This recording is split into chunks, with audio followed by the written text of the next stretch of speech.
Guys, good morning everyone. Lalabas na naman kami ng aso. Daily routine, daily activities. Walking with my pet dog. Yan po.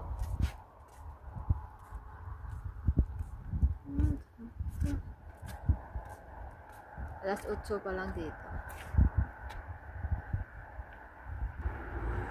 Ang ganda ng umulipin.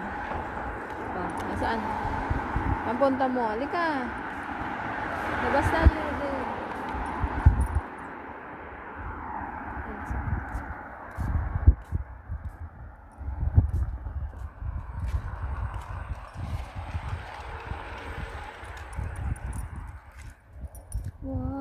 Walking with Loka mo.